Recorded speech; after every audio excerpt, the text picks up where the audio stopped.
성도와 일반인의 차이는 뭘까요? 주일이면 교회 다닌다. 교회 나와서 봉사한다. 차 안이나 집이나 가게에 십자가가 달려 있다. 말씀 송구나 달력이 걸려 있다. 이런 식으로도 구별할 수 있을 겁니다. 그러나 결국 성도와 일반인의 차이는 이겁니다. 하나님이 중요하냐, 내가 중요하냐? 하나님이 중심이냐, 나 중심이냐? 성도는 하나님의 뜻이 중요하다고 믿습니다. 일반인은 내가 중요하다고 믿습니다. 지금 자신에게 냉정하게 한번 물어보십시오. 하나님이 중요한가, 내가 중요한가? 하나님 중심인가, 나 중심인가? 사실 저도 이런 문제를 놓고 씨름한 적이 있었습니다. 목회자로 살아가면서도 이 질문이 저를 짓누를 때가 있었습니다. 이 질문 앞에서 머뭇거릴 때면 제 마음에 먹구름이 낀 것 같은 느낌이 들곤 했습니다. 그러면 교회를 섬기는 게 기쁘지도 않고 또 보람도 느낄 수 없었습니다. 어느 날 한 어머니가 늦잠을 자고 있는 자식을 깨웠어요. 일어나, 오늘은 주일이니까 교회 가야지. 그러니까 오늘은 안 갈래요 그러는 거예요. 그럼 안 되지. 주일은 지켜야지. 내가 안 가면 어떻게 하니? 아니, 저도 안 가고 싶을 때가 있죠. 오늘 그냥 쉴래요. 그러니까 어머니가 마지막으로 이렇게 간청하더랍니다. 그래도 안 되지. 너는 담임 목사잖아. 무슨 말 이해가 되시죠? 웃기고자 한 얘기지만 사실 우리도 이런 마음이 들 때가 있잖아요. 목사도 그럴 때가 있는 법이거든요. 만사 귀찮고 다 때려치고 싶고 그런 마음이 들 때가 왜 없겠어요? 그런데 제 경우는 성경을 펼쳐서 말씀을 묵상할 때 저를 덮고 있던 먹구름이 걷히곤 했습니다. 또 사역할 힘이 생겼어요. 왜 그럴까요? 성경은 사람이 말이 아니고 하나님의 말씀이기 때문이에요. 살아계신 하나님의 말씀입니다. 우리 중에 믿음이 흔들리고 시험에 들고 영적으로 방황하고 있고 또 마음에 짙은 먹구름이 끼어 있는 분들이 있을 수 있어요. 이것은 누구나 겪는 일입니다. 그때 다른 거 없습니다. 그냥 말씀을 펼치면 돼요. 이때 중요한 것은 성경이 하나님의 말씀인 것을 믿고 그 말씀을 붙들어야 되는 거예요. 성경은 사람의 말이 아니에요. 하나님의 말씀이에요. 그걸 믿어야 되는 거예요. 우리는 말씀을 통해서 하나님이 어떤 분이신지 또 내가 어떤 존재인지 알게 되고 어떻게 사는 게 잘 사는 것인지를 알 수 있어요. 하나님의 말씀은 살아있고 힘이 있어요. 어떤 칼보다 예리하고 그래서 우리를 찔러요. 하나님의 말씀이 내 삶을 주도해요. 그래서 성경을 묵상하면 자연스럽게 힘이 나고 내 치부가 드러나기도 하고 또 무엇보다도 하나님의 영광을 위해서 사는 것이 가장 복되다는 것을 확신할 수 있습니다. 우리가 말씀을 붙들어야 하는 이유는 살기 위해서예요. 살다 보면은 숨이 턱턱 막히고 딱 죽고 싶을 때가 있거든요. 어떻게 살아가야 할지 막막할 때가 있습니다. 그러면 보통 어떻습니까? 요즘은 유튜브에 들어가죠. 후회 없이 사는 법, 위로받는 법, 돈 잘 버는 법, 이런 것들 검색하는 거예요. 사람의 지혜, 사람의 위로 물론 필요하고 도움이 됩니다. 그러나 결국 하나님의 말씀이 나를 살릴 수 있는 거죠. 정말 말씀을 제대로 묵상하는 성도라면 삶의 목적이 선명해지는 거예요. 아, 나를 구원해 주신 하나님이 내게 기대하시는 것은 거룩한 삶이구나. 이걸 깨닫게 되는 거예요. 거룩하게 사는 게 잘 사는 거구나. 그걸 알게 되는 거예요. 오늘 레위기 19장도 이런 말씀을 시작합니다. 여호와께서 모세에게 말씀하여 이르시되 너는 이스라엘 자손의 온 회중에게 말하여 이르라. 너희는 거룩하라. 이는 나 여호와 너희 하나님이 거룩함이니라. 이 외에도 거룩하라는 말씀이 수차례 반복해서 나와요. 나는 너희 하나님이 되려고 너희를 애굽 땅에서 인도하여 낸 여호와라. 내가 거룩하니 너희도 거룩할지어다. 나는 여호와 너희 하나님이니라. 너희가 거주하던 애굽 땅의 풍속을 따르지 말며 내가 너희를 인도할 가나안 땅의 풍속과 규례도 행하지 말고 너희는 내 법도를 따르며 내 규례를 지켜 그대로 행하라. 나는 너희 하나님 여호와이니라. 하나님은 400년 동안 애굽에서 노예로 살았던 이스라엘 백성들을 구원해 주셨습니다. 그런 다음 그들을 구원해 주신 목적을 밝히시잖아요. 내가 애굽 사람에게 어떻게 행하였음과 내가 어떻게 독수리 날개로 너희를 업어 내게로 인도하였음을 너희가 보았느니라. 세계가 다 내게 속하였나니 너희가 내 말을 잘 듣고 내 언약을 지키면 너희는 모든 민족 중에서 내 소유가 되겠고 너희가 내게 대하여 제사장의 나라가 되며 거룩한 백성이 되리라. 내가 어떻게 애굽에서 너희를 이끌어 여기까지 인도했는지 직접 보지 않았느냐? 온 세상은 나의 것이다. 만약 내 말을 잘 듣고 언약을 지킨다면 너희는 모든 민족 중에서 나의 보배가 될 것이다. 너희는 나를 경배하는 제사장의 나라가 되고 거룩한 백성이 될 거야. 이처럼 하나님의 은혜를 입은 그들이 장차 어떤 인생을 살아가야 되는지에 대해서 가져오신 거예요. 거룩한 삶이야말로 하나님의 보배로 선택받은 백성들이 누리는 축복이고 사명이라는 거예요. 거룩은 구별되는 겁니다. 하나님 안에 있는 것과 하나님 밖에 있는 것으로 구별됩니다. 하나님께 나아가는 것과 그분을 떠나는 것으로 구별되고 선을 행하는 것과 악을 행하는 것으로 구별됩니다. 하나님을 사랑하는 것과 나를 사랑하는 것으로 구별됩니다. 하나님을 바라보는 것과 세상을 바라보는 것으로 구별이 됩니다. 하나님을 경외하는 것과 우상을 숭배하는 것으로 구별됩니다. 결국 처음 말씀드린 대로 하나님이 중요하냐 내가 중요하냐, 하나님 중심이냐 나 중심이냐, 이것으로 거룩하게 살고 있느냐 속되게 살고 있느냐, 그게 구별되는 거예요. 주일에 교회에 나와서 예배 드리는 것 그것만이 거룩한 삶의 전부가 아니에요. 예배 생활은 당연한 거예요. 그건 말할 것도 없고 우리 삶 전 영역에서 거룩함이 드러나야 하는 거예요. 세상 사람들이 삶을 대하는 태도나 행동과는 근본적으로 달라야 됩니다. 그래서 교회 다니는 사람이나 안 다니는 사람이나 다 똑같다, 이런 말을 듣는 거, 이건 성도로서 가장 치욕적인 거예요. 그래도 역시 하나님 믿는 사람은 다르다, 이런 말을 들어야 됩니다. 이거야말로 우리가 잘 살고 있다는 증거예요. 하나님은 단순히 거룩하라고 명하기만 하지 않으셨어요. 오늘 본문을 보면 도대체 어떻게 사는 게 거룩한 것인지에 대해서 구체적인 사례를 들려주십니다. 첫째, 부모를 경외하라고 명하세요. 이게 거룩한 삶이라는 거예요. 레위기 18장 전체 내용을 보면요, 십계명이 모든 명령과 규례의 토대로 이루고 있다는 것을 알 수 있어요. 부모를 공경하라, 이 명령도 십계명에서 몇 계명입니까? 제 5계명에 해당이 되는 거예요. 부모를 공경하라는 말씀은 말 그대로 육신의 부모를 잘 섬기라는 뜻입니다. 부모를 공경하는 게 거룩한 삶이에요. 그런데 이 명령은 눈에 보이는 부모를 공경할 줄 알아야 눈에 보이지 않는 하나님을 경외할 수 있다는 의미도 들어있는 거예요. 즉 부모를 경외하는 것과 하나님을 경외하는 것이 서로 긴밀하게 연결되어 있다는 뜻입니다. 우리는 부모를 공경해야 됩니다. 부모의 마음을 상하게 해서는 안 되는 거죠. 물론 부모도 자식을 잘 대해줘야 됩니다. 한 번은 한 학생이 제게 이런 말을 하더라고요. 제 아버지는 가정에서 폭력을 휘두르세요. 그래서 너무 무서워요. 성경에는 하나님을 아버지라고 부르는데 이 때문에 하나님이 더 무섭게만 느껴져요. 하나님의 사랑을 느낄 수가 없어요. 이런 말을 듣는데 참 마음이 아팠습니다. 이 학생은 말씀을 통해서 하나님의 아버지신 것을 안 거예요.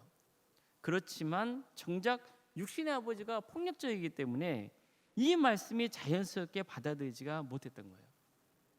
그래서 부모는요, 자녀와의 관계가 좋아야 돼요. 자녀를 노엽게 해서는 안 돼요. 자녀와 잘 소통하고 사랑을 베풀어야 돼요. 이게 부모로서 또 자녀에게 보일 수 있는 거룩한 삶입니다. 자식을 위해 기도하는 것도 거룩한 거예요. 뿐만 아니라 평소에 자녀와 친밀한 관계를 맺는 것, 그것도 거룩한 삶이라는 것을 기억해야 돼요. 둘째, 하나님은 안식일을 지키는 게 거룩한 것이라고 말씀하세요. 이것은 10계명 중에 제4계명에 해당되는 말씀이죠. 지금 우리로 치면은 주일 예배를 잘 지키라는 거예요. 창세기를 보면 하나님이 세상을 창조하시면서 마지막 7째 날을 거룩하게 하셨다고 말씀이 나와요. 따라서 안식일을 지키라는 말씀은 주일 예배를 꼭 드리라는 명령이지만 하나님의 창조 질서에 순종하라는 뜻도 들어있는 거예요. 그게 거룩한 삶이라는 거예요. 자, 그럼 하나님의 창조 질서가 뭡니까? 하나님은 세상 모든 것을 지으신 창조주시잖아요. 특히 인간을 당신의 형상으로 지으시고 생육하고 번성하라 하셨어요. 또 그분께서 만드신 세계를 잘 보살피라 하셨죠. 따라서 하나님의 창조 질서에 순응한다는 것은 오직 하나님만을 신으로 섬기는 거예요. 그렇기 때문에 성경에서는 그렇게 우상 숭배를 금하고 있는 거예요. 하나님을 경배할 사람이 자신 같은 사람을 숭배하거나 동물이나 사물들을 신처럼 떠받드는 게 얼마나 허무하고 어리석은 것인지 그것을 지적하고 있는 거예요. 또 하나님은 생육하고 번성하라고 명하셨습니다. 요즘은 결혼에 대해서 다양한 의견이 있고 여러모로 복잡한 면이 있는 게 사실이에요.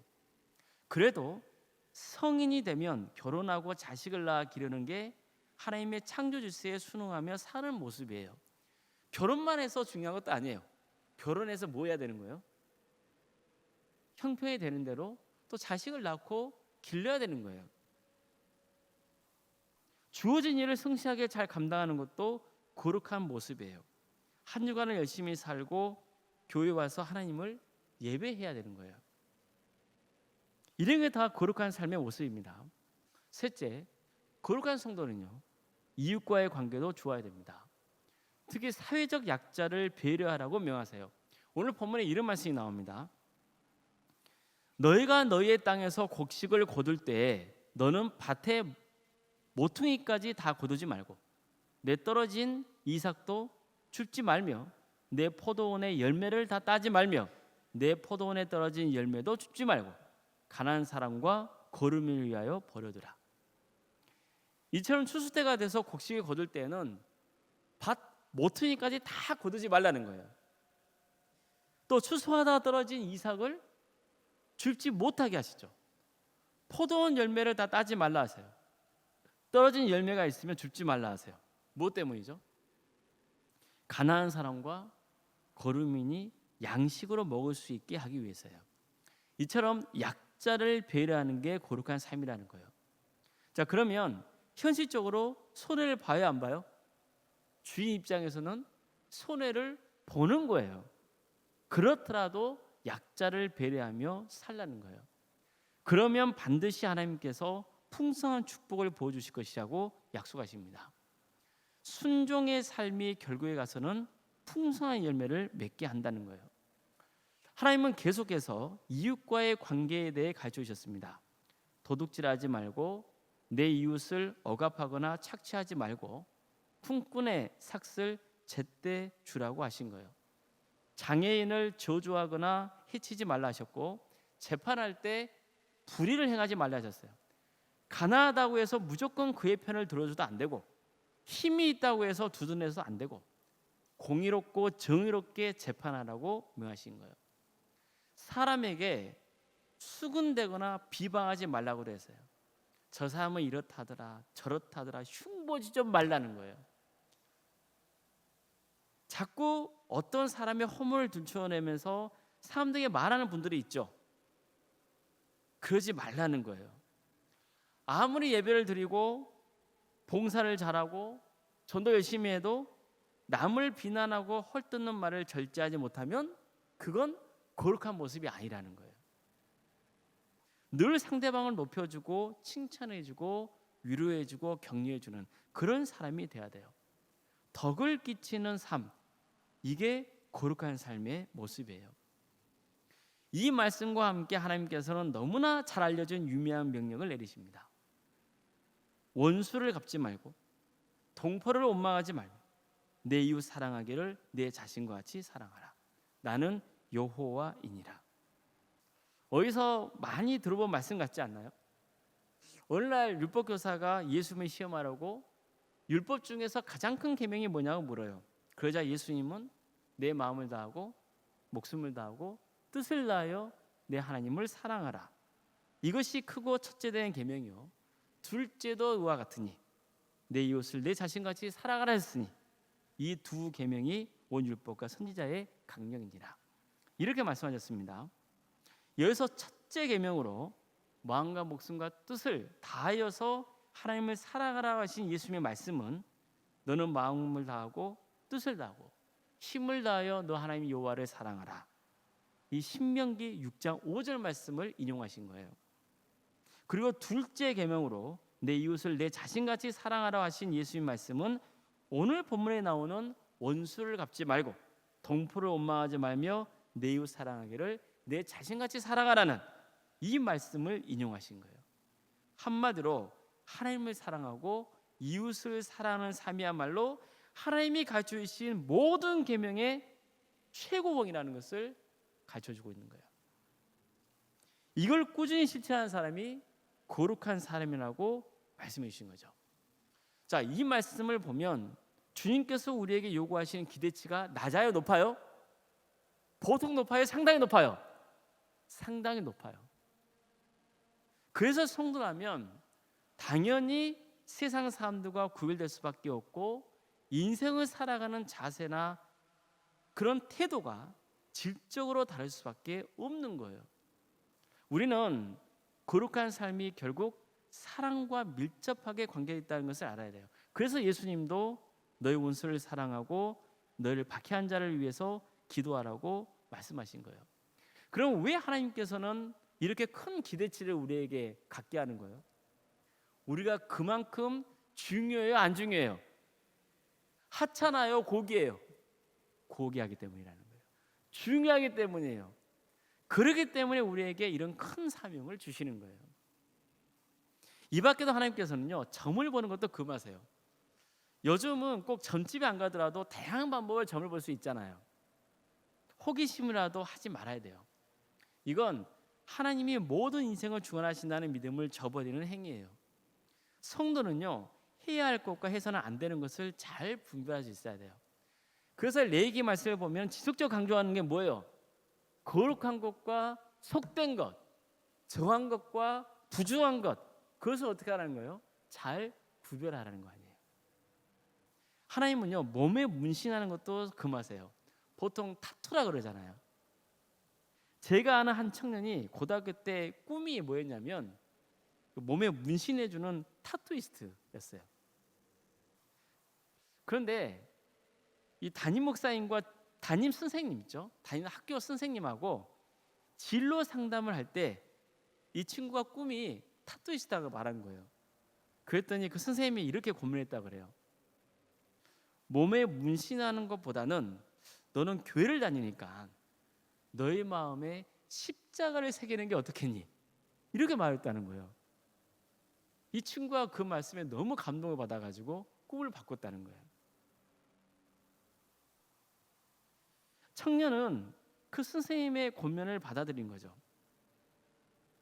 어쨌든 우리는요, 이런 것들을 뭐 유행이나 뭐 예술이나 뭐 멋의 영역으로만 볼 것은 아니고 사실은 그 뿌리가 우상 숭배의 문화와 관계가 있다는 것도 유념해야 돼요. 무엇보다도 우리 몸은 누구의 것이에요? 하나님의 것이잖아요. 아주 귀한 거예요. 그래서 우리 몸이 하나님의 성전이라는 것을 기억해야 되는 거죠. 자, 이처럼 하나님께서는요, 교회만 아니라 일상생활 속에서 세상과 구별되는 삶을 살아야 한다고 강조하신 거예요. 하나님은 우리가 거룩하게 살기를 바라세요. 세상이 그릇된 문화에 나를 방치하지 말라는 거예요. 내가 거룩하니 너희도 거룩하라. 이 말씀을 늘 새기고 세상의 악한 문화와 간섭에 현혹되지 말고 하나님을 예배하는 참된 성도가 되어야 합니다. 거룩한 성도는요, 사실은요, 삶의 방식이 복잡하지가 않아요. 하나님이 하라 하면 이해하고요. 아무리 다수가 동조해도 하나님이 아니라 하신 것은 뭘 하면 되는 거예요? 아니라고 할 수 있어야 돼요. 그러니까 우리는 늘 세상에 살면서 거룩한 것과 속된 것, 정한 것과 부정한 것을 구별해야 돼요. 이것을 절대로 귀찮다거나 부담스럽게 여겨서는 안 돼요. 오히려 나다움을 지키는 최고의 방법이에요. 거룩하게 살려면 자기 문제나 상황에 함몰되어 있으면 안 돼요. 문제에 집착하면 안 돼요. 내가 어떻게 할 수 없는 일이라면 그때야말로 누구에게 맡겨드려야 되는 거예요? 하나님께 맡겨드려야 되는 거예요. 그러면서 뭘 해야 됩니까? 거룩하게 살아가면 돼요. 이때 꼭 사탄이 유혹을 합니다. 그래봤자 아무 소용없어 이럴 겁니다. 아무리 거룩하게 살려고 애쓰면 뭐해? 현실은 달라진 게 없잖아. 이렇게 유혹할 거예요. 그럴 때 우리는 예수님께서 40일 동안 금식하며 어떻게 사탄의 유혹을 이겨내셨는지를 기억해야 되는 거예요. 예수님이 무엇으로 사탄을 물리쳤습니까? 하나님의 말씀으로 물리친 거예요. 기록되었으되 사람이 떡으로만 살 것이 아니라 하나님의 입으로 나오는 말씀으로 살 것이다. 기록되었으되 주 너의 하나님을 시험하지 말라 하셨느니라. 사탄아 물러가라. 기록되었으되 주 너의 하나님께 경배하고 다만 그를 섬기라 하였느니라. 이처럼 예수님도 뭐라 말씀하세요? 기록되었으되 하나님의 말씀이 이렇게 말씀으로 이겨내신 거예요. 사탄의 유혹을 말씀으로 이기신 거예요. 왜 그랬었을까요? 우리도 그렇게 살라는 거예요. 성도 여러분, 레위기 19장을 보면요, 하나님께서 너희는 거룩하라. 이는 나 여호와 너희 하나님이 거룩함이라. 이렇게 선포하시고 이어서 어떻게 사는 게 거룩한 인생인지 구체적인 사례를 들어서 가지고 있었어요. 그러면서 계속해서 강조하신 게 있어요. 나는 너희 하나님이 여호와니라. 나는 여호와 하나님이니라. 이걸 계속 반복하세요. 내가 거룩하기 때문에 너희도 거룩해야 한다는 거예요. 내가 너희를 구원했으니 마땅히 내 말을 듣고 순종해야 한다는 거예요. 그래서 성도는 누구나 하나님께 사명을 받은 사람이에요. 하나님의 거룩하심을 세상에 퍼뜨리는 사명이에요. 거룩은요, 전염이 됩니다. 물론 악한 것도 강력한 전염력을 가지고 있어요. 그러나 하나님의 거룩하심이 악한 것과 닿으면 어떻게 됩니까? 거룩해집니다. 이것을 가장 잘 보여주신 분이 예수님이셨어요. 아무리 부정한 자도 예수님의 손길이 닿는 순간 거룩해졌습니다. 거룩하신 예수님 앞에서 귀신들은 감히 저항하지 못하고 다 쫓겨나야 했어요. 성도 여러분, 우리는요 원래 부정한 자고 죄로 더럽혀진 존재예요. 하지만 예수님의 영이 내 안에 임하시면 나는 어떻게 되는 거예요? 거룩해지는 거예요. 그래서 세상에는 예수님을 믿어서 인생이 새롭게 된 자들이 계속해서 등장하고 있는 거예요. 거룩이 전염되고 있는 거예요. 거룩하게 산다는 것은 우중충하게 사는 게 아니에요. 목에 뭐 힘을 주고 사는 것도 아니고 바르게 살려고 막 애쓰며 사는 것도 아니에요. 하나님의 역사를 유심히 살펴보세요. 하나님은 언제나 우리에게 먼저 구원의 은혜를 베풀어 주세요. 400년 동안 애굽에서 종살이 했던 이스라엘 백성들을 구원하셨잖아요. 엄청난 은혜를 베푸신 거예요. 그런 다음에 구원받은 백성들이 어떻게 살아야 하는지를 가르쳐 주시는 거예요. 왜일까요?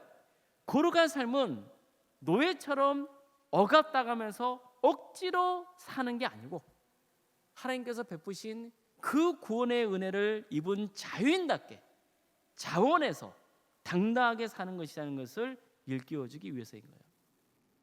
그래서 하나님은 계속해서 이스라엘 백성들에게 나는 너희를 애굽 땅에서 인도해낸 여호와 하나님이라, 이걸 강조하신 거예요.